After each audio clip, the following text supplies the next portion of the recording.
Oh, what a day! What a lovely day!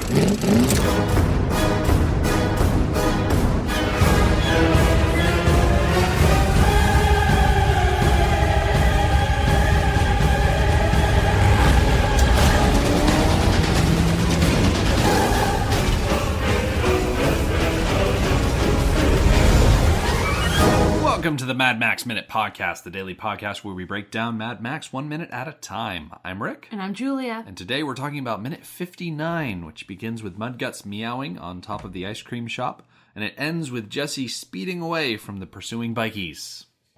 It's an interesting minute. Certainly. There's a lot of really quick shots that happen in this minute. Not so many quick shots as the destruction of the Chevy, but still a lot of back and forth. A lot of focusing on individuals as they interact with each other. And we start with Mudguts in the same position that he was at the end of yesterday, sitting at the top of this ice cream shop, meowing and making these animal noises. And we kind of see that it's not just Mudguts that's there making these noises as we cut back down to Jessie and Sprague, where she really notices that there's not just this one weird person on top of the shop. She's also being followed by Starbuck and Diabando, who are making all sorts of noises. Yeah, I think we heard a cow, a sheep, a monkey. I think that those were the ones that stood out to me. Yeah, there's one of them is saying puss, puss, puss, puss. Yes. It's just deeply unsettling. It is very unsettling. I equated it to catcalling. Mm-hmm. And I looked up catcalling and got disappointingly, I got a lot of anti-feminist answers on the definition of catcalling. Mm-hmm. But catcalling is specifically, whistling or yelling, calling out in a sexual way to a woman who is passing by. Mm-hmm. So I don't think they're necessarily doing it in a sexual way. They're doing it in a bothersome, teasing, intimidating kind of way. Mm-hmm. And it's unnerving. Oh, certainly. Remember when we mentioned on Tuesday the whole idea of gender politics coming into this week? Yes. This is one of those moments. Yes. When we talk about catcalling, I really don't think a lot of guys catcall because they actually want to get to know the woman they're catcalling. I'm pretty sure, and I'm probably just repeating what has been said many times by, women, actual women, that it's not about attraction. It's about intimidation. It's about posturing. Mm-hmm. It's about harassment more than actual interest. It's not about complimenting someone. It's about putting someone off of their comfort. Yes. They're trying to do one thing and you are interjecting into their lives forcefully, via verbal or whatever gestures and things like that, trying to put them off their game, invading their personal space mentally, more so than creeping right up on someone, because that's something entirely different. Verbal harassment versus physical harassment, which unfortunately Jessie experiences both in this minute. Definitely. So I feel like each one of these gang members is definitely feeding off of every other gang member. So as one of them makes noises, the other one makes noises, and they're just ramping each other up. Yes. To make her feel unsafe. Yes. And she picks up on that real quick. And she doesn't going. run. She doesn't run. Nope. She doesn't make any sudden movement. She just progresses towards the van. Yes. So that they can get out of there. She just keeps moving, doesn't show that they are affecting her. Mm-hmm. She doesn't acknowledge them. Yes. So Toecutter takes point. And he approaches Jessie and Sprague, and he attempts to entertain Sprague with something. It looks like he's wrapped in, I want to say, dried seaweed. Yeah. It kind of goes from one of his shoulders, and then he's kind of got the end of it, and he's kind of holding it up, trying to, catch Sprague's attention to engage the kid. Which doesn't work. No, because Sprague's holding ice cream. Yeah, Sprague is about 1 year old, I think we figured out, and it's hard to know if you're not with a child day to day and know exactly what they like, what toys they're currently into. It's really hard to get the attention of a child that age. You could wave something at them, and it's really a crapshoot on whether they're going to give a crap or not. Mm-hmm. And that's the awkward part of children, is when they're not yours. And you're not always sure how to interact with them in a way that they're actually going to respond to. So Toecutter is He's pretending to try to be nice by entertaining Sprague. And then he opens the back door for Jessie. And he's pretending to be nice and helpful. Because honestly, how was she going to open that door by herself? She's got Sprague in one arm and an ice cream cone in the other arm. Oh, I'm sure she'd figure out some way to hook she's the a mom. latch and whatnot.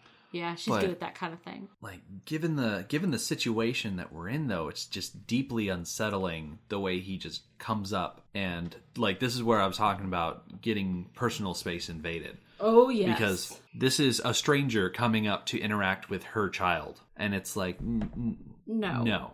You can't just do that. You can't just walk up on a mother and start directly interacting with her child. Yeah, Toecutter acknowledges the child before he acknowledges Jessie. Mm-hmm. And that's just not cool. Yeah. And I mean, we start seeing in this wide shot where Toecutter comes in, more of the gang members are there. Yes. Like, Bubba Zanetti is hanging off to the side, and he's like kind of standing there with his hands folded and whatnot, very standing up straight, where everyone else is kind of moving around a whole bunch. But yeah, it is not the time nor the place to be any sort of friendly with anyone, because these are very dangerous criminals. Not that she knows specifically that they're criminals, but she knows enough that they're bad dudes. Yes. Like, they put off that air. You can talk about giving everybody the benefit of the doubt and whatnot, but it's like, if it walks, talks, and quacks like a duck. Right. And moos and meows and... Yeah. Yeah. She was right to try and get out of there as soon as possible. Yes. And it's probably a good thing that she made sure that Sprague was stowed before trying to make any sort of move. Because her first priority is, of course, to make sure that Sprague is okay. Yes. And I appreciate that is true to a point. Mm-hmm. Later on in the minute and into the next minute, as she's speeding away from this situation, we see Sprague is in the back screaming his head off. And that fact does not bother her at all. No. Because he is in the car, and the car is speeding away, and that's what matters. Yeah, exactly. And she's not going to take the time to try and comfort Sprague, because he's fine. Yeah, there's a fight or flight thing. Yes. That comes in just a moment. Because as soon as Sprague is stowed, he's put in there, they close the back, he's safe and stowed away. And so now it's time for Jessie to move to the driver's seat and start up and go away. But Toecutter, like, scrambles. Like, it moves faster than she does, because she's still trying to not make any sudden movements. Yes, to remain calm. She doesn't bolt for the door. She moves for the door. Yeah. And so before she can get to that handle, he's there and gets in front of her. And they get right up face to face. And it's not so much that they're face to face, but he grabs her wrist. Yes. And he holds it up in front of him, because it's the wrist she's holding the ice cream in. And she's a short-ish woman. And he's far shorter. Like, huge. So he's like way over her. Mm-hmm. Just creating this wall around her. And she really has nowhere to go. So for the time being, she kind of is stuck playing his game. Yes. So he's got a firm hold of her wrist. She can't necessarily wrestle away just yet. And he's looking at her, and he looks at the ice cream cone, and he kind of does this like little like, Yeah, he never speaks. Never says anything, but he motions that he wants some of her ice cream. Yes. And he doesn't even wait for approval. He just kind of leans in, and he just licks the top of the ice cream cone. Yeah, I say, you want to talk about a violation. Yes. So, leading up to this moment of the ice cream beforehand, because he's definitely playing a game and creating a scene. He never speaks. He only grunts and motions and non-verbally, which we've mentioned time and time again how powerful Toecutter is non-verbally. And he's trying to keep her guessing as to what's going on. This isn't a classic catcalling situation or physical abuse situation. It's not normal. She doesn't know what's going on because he's being weird about it. And so he's trying to bring down her defenses. So then he moves on to licking the ice cream. And he does it not in a sexy or seductive way. He does it in a very lewd and perverted way. Oh, yeah. Because he keeps his eyes locked on her the entire time. And if this scene, okay, let's say this were Max instead of Toecutter, and he was taking a lick of Jessie's ice cream cone. This could have gone completely different. Like, he could have kept eye contact and licked her cone, and it would have been very sexy and very seductive if done. Like if it was Max instead of Toecutter. Yes. So Toecutter is like trying to create that same feeling, but in a gross way. And he's actively trying to keep her guessing and playing these mind games with her. And I just love how it doesn't work. Well, see, there's no way that Jessie would be seduced by Toecutter. Well, no. No way whatsoever. And I think Toecutter is aware of that. I don't believe that Toecutter is of the mind that he is going to be able to seduce Jessie into doing anything. And that's not what I'm saying. I'm saying that he's trying to bring down her defenses so that he can have an easier time assaulting her in whatever way he has planned. Mm-hmm. And never for a second are her defenses even a little bit down. Yeah. She is on her game this entire interaction. She may not look like she has control, but she does. She is everything, because she gives him a look and a smile, like she's into it because she's playing his game. She is bringing down his defenses, and that works. Yeah, it's definitely a game of to try and find an opening on either side. Yes, and there are no openings. Jessie gives Toecutter no openings, but Toecutter definitely gives Jessie an opening, and she takes it. Yeah, but before Jessie takes that opening, and while Toecutter is licking the top of her ice cream cone, we get this voice from the background who I attribute to Diabando because he's one of the main ones that are there and he hasn't said anything yet. But this phrase comes out. It says, "Watch the tongue, lovable. I've seen him lick his own eyebrow clean."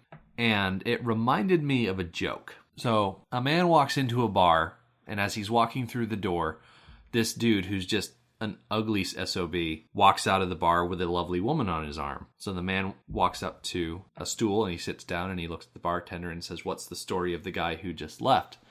And the bartender says, "Well, he's ugly as sin, but he always walks out with a pretty woman because he just comes in here, orders a drink, and sits there licking his own eyebrows." That's so dirty and unsavory. Very dirty, very unsavory. The implications alone. Yeah. And that instantly made me think of this, and it's like, oh, it's not, what's the phrase I'm looking for? It's not attractive. No, it's not. It's not attractive at all. I think this comment, and also the way that Toecutter licks the ice cream, clarifies their intention for her. Mm-hmm. That it's very clear that she will be sexually assaulted. Yeah. If they have their way. If they have their way. Yeah. Yes.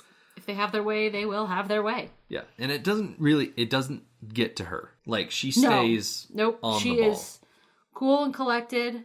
I love the smile that she gives him. Mm-hmm. That she's acting like she's into it. She's acting like the way he's licking the ice cream cone is seducing her. And then she sees her opportunity and goes for it. Yeah, and she just great knee right to his groin. Yes. Okay, knee to the groin. And we had to do some investigating on this moment, because when I watched it, I don't have the ability to go frame by frame. So I thought I saw something dark like spill on her pant leg. And honestly, the first thing I thought it was blood. Mm-hmm. I thought that she hurt him bad enough that he bled. Oof. Yeah, and I'm like, I don't want to think that's really bad. No. So I'm like, that doesn't make a lot of sense. Yeah. So I couldn't figure it out. I thought, well, maybe her ice cream cone had like vanilla on top and chocolate in the bottom, but it just wasn't quite right. So I went over it with you frame by frame, and we figured out that she has like a feather or something in her pocket. Yeah, either in her pocket or sticking out of her pant leg. You can kind of see it as she's walking along the side of the car. It's like a low, thigh pocket. Yeah, like as she's walking along the side of the car, you can see it. She's just got like, and it's not like a single, it's like a couple of feathers just sticking out of her pant leg, which I guess must have been a style thing. Like I said. Oh, no, I think she like saw these feathers and like, oh, those feathers are pretty. And she picked them up and put them in her pocket. Which is not recommended. Like, No. if you see feathers on the ground, it is recommended that you leave them there because birds carry diseases. Like, they're not clean animals. No, but I mean, as a kid growing up in the 80s and 90s, I did the same thing. If you saw a feather that was pretty, picked it up, you know? Like, I did that as a kid. So it's just I think it's a sign of the times. Yeah. That she was collecting feathers that she saw. Ooh, pretty, and then she just put it in her pocket. And Yes, absolutely. But yeah, I mean, it's a quick shot of her putting that knee into Toecutter. Yes. And so as the knee moves forward, the feathers are whipped back, and it looks like a splash of something, dark and brown across her tan pant leg. Yes. And yeah, the implication that would have been blood would have been I know. horrifying. Yes. As if, like, Jessie has spikes or razor blades hidden in her pant leg for just that situation. Uh-huh. Which probably would be more appropriate for, like, later movies down the road. Yeah. For that sort of body armor or whatnot. Reminds me of Logan. Yeah, it kind of does. The girl has blades in her Feet? In her feet. What are they called again? Oh yeah, feet. Yeah. So her maneuvering here is really fantastic. She's really smart about it. So she knees him in the groin and at the same time shoves the ice cream cone in his face. Mm-hmm. Which gets his hand off of her wrist. Yes. Between the knee and the ice cream in the face, She's he's let free. her go. Yes. And he's distracted. So I dare say incapacitated? Yeah. So she takes that opportunity to step back from him and go for the door. Yes. Pull it open, and we kind of see Toecutter put his hands on himself and then kind of fall knees. Forward. We get a great shot of the ice cream all over his face. As soon as he hits the ground, the ice cream cone, which is still stuck to his face, just kind of tumbles off, and the whole side of his face is just covered with ice cream. Which is very satisfying, because we've seen him do some really horrendous things. Yeah. And have this little moment of humiliation and pain. Oh, it's so satisfying. It is satisfying. For as despicable as a character as he is, to have something like this happen to him. A knee in the groin and ice cream just all over his face. And be like, yes, take that. So because you don't mess with Jessie. So she gets in the car.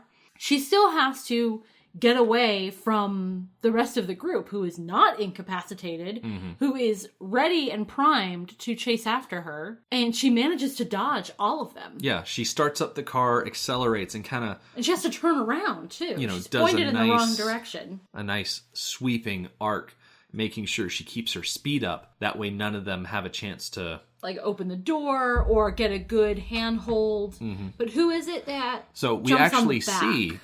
as she's making this loop, that Diabando has grabbed onto the roof rack and is trying to hold on. And the fact that she's making this turn, it actually flings him off. Yes. So maybe being pointed in the wrong direction was to her advantage rather than disadvantage. Yeah. Although being able to make a straight shot pull away would have Right. been useful too. But with Diabando back there the whole time, it would be She'd have pretty to difficult. she'd have to swerve back and forth, which we see a lot in the movies.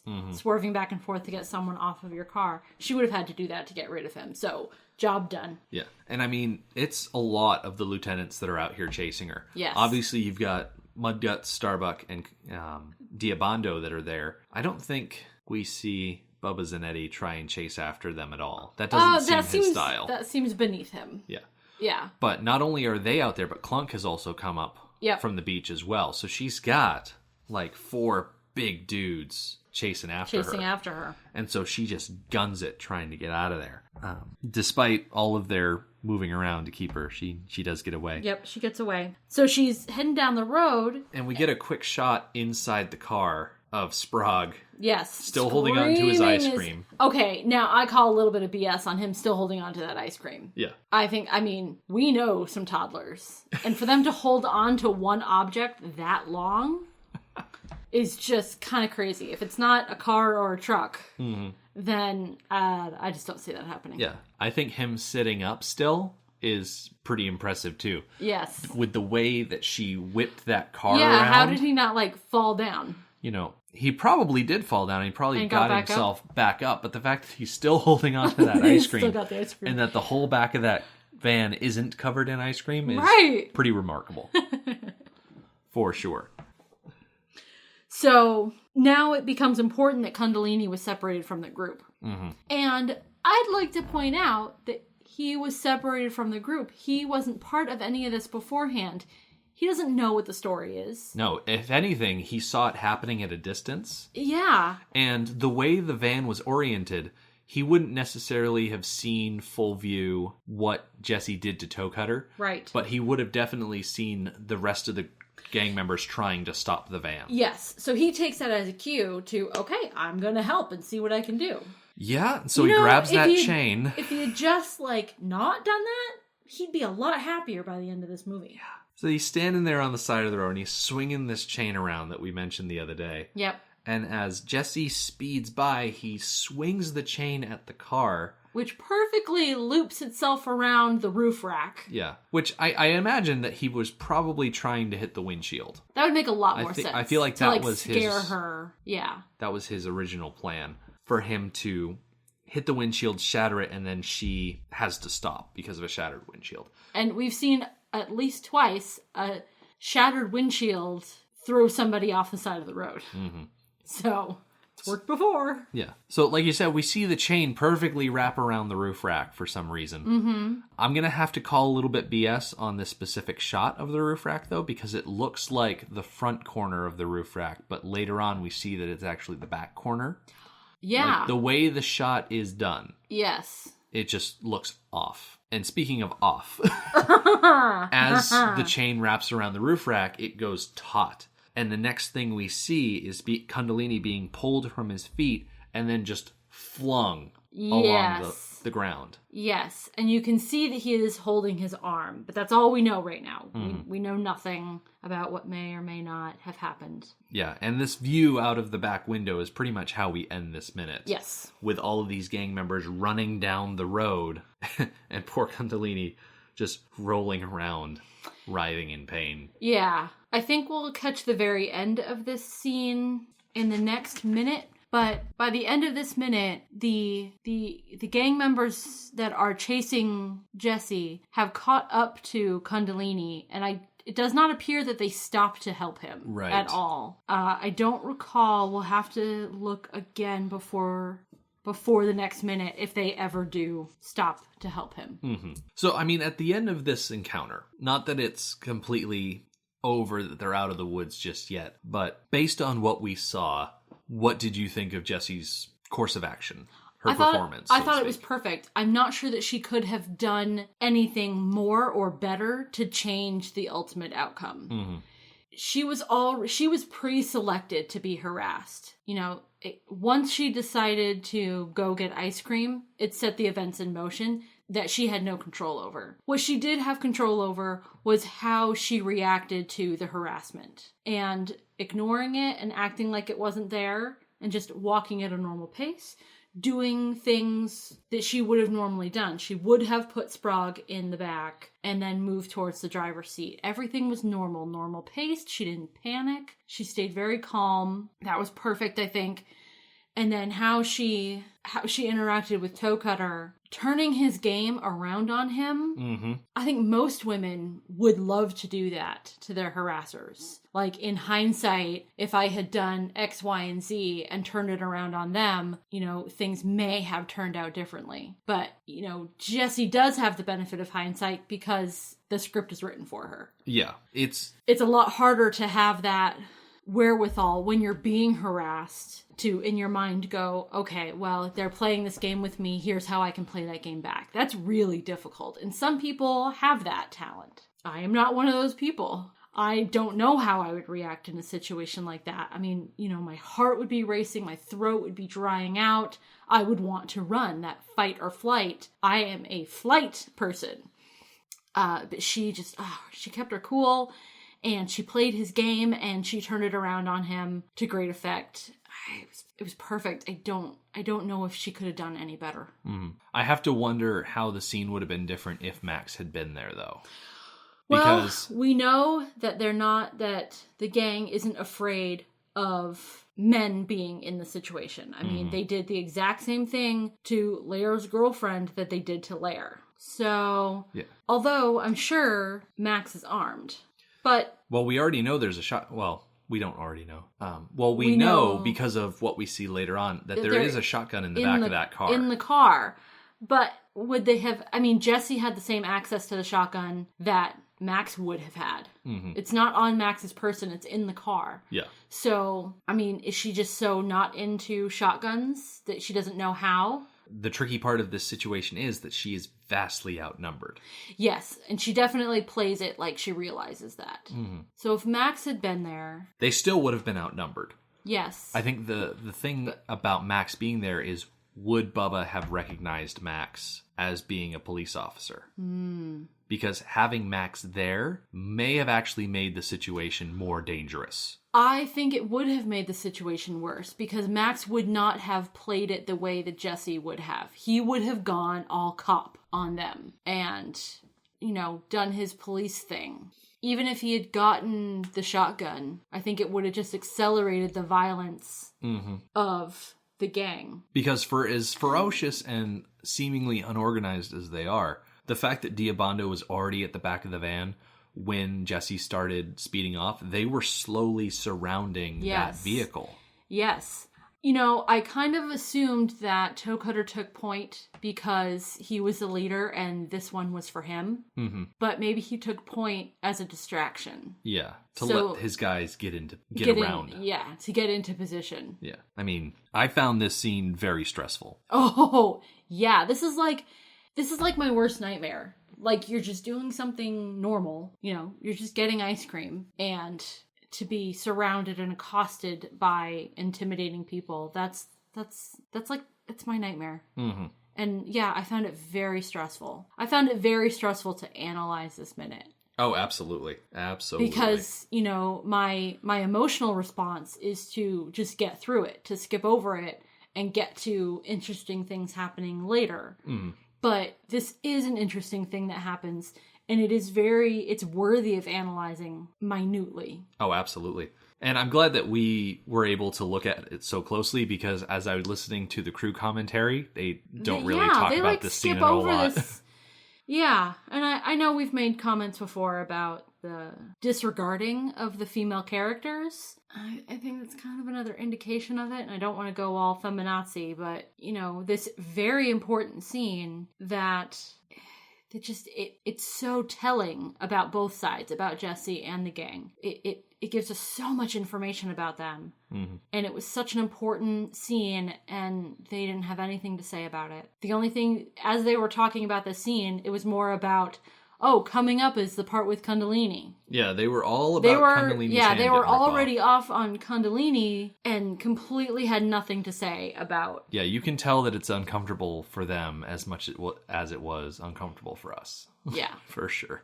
But the difference is we dove into it and analyzed it and had things to say. Yeah. Of course, the major advantage that we have over a commentary track is that they have to keep time with the movie. Yes, we do not. Nope, not at all. We can take 3 months to analyze a 90-minute movie. Exactly. So we're going to wrap this scene up tomorrow as Jessie beats feet back to Max. So join us tomorrow for that. In the meantime, our website is madmaxminute.com. You can follow us on Twitter at madmaxminute and like us on Facebook at facebook.com/madmaxminute. Thank you for joining us for Mad Max Minute number 59. We'll see you tomorrow. Motorbikes and leather men, take me to the edge of the dream.